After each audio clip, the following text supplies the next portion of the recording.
योत्स्यमानानवेक्षेऽहम् य एतेऽत्र समागताः धार्तराष्ट्रस्य दुर्बुद्धेर्युद्धे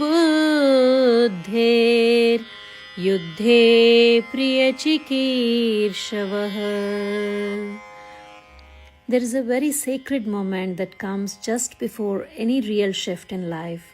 It is not loud, it is not dramatic, it is simply a pause.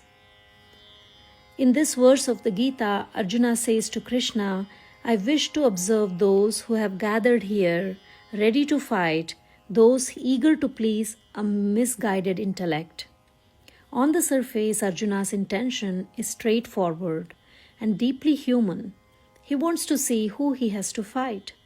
Before the war begins, he asks Krishna to place the chariot in the middle of the battlefield so he can look carefully at the people, the relationships, the weight of what lies ahead.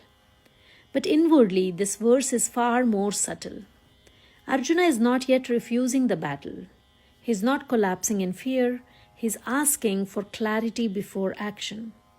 The word aveksheham means let me observe closely, not react, not assume, not rush. And yotsyamanaan refers to those already committed to fighting, energies, tendencies, thoughts that have already decided what to do. In our own lives, this moment arrives again and again.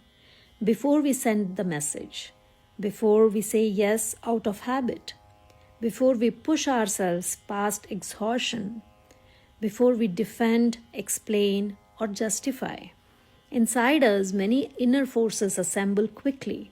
Loyal habits, old fears, conditioned responses.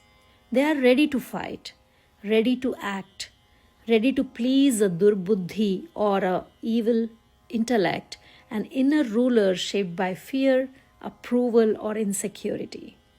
Arjuna's wisdom here is simple but profound. Let me first see who is standing in front of me. Who within me is demanding action right now? Is it clarity or conditioning? Is it wisdom or the need to be liked? This verse teaches us that not every inner voice deserves command. Before fighting the outer war, Arjuna chooses to recognize the inner one. And that recognition becomes the doorway to the entire Gita. And today, may you give yourself the grace to pause, to observe, and to choose from wisdom. Thank you.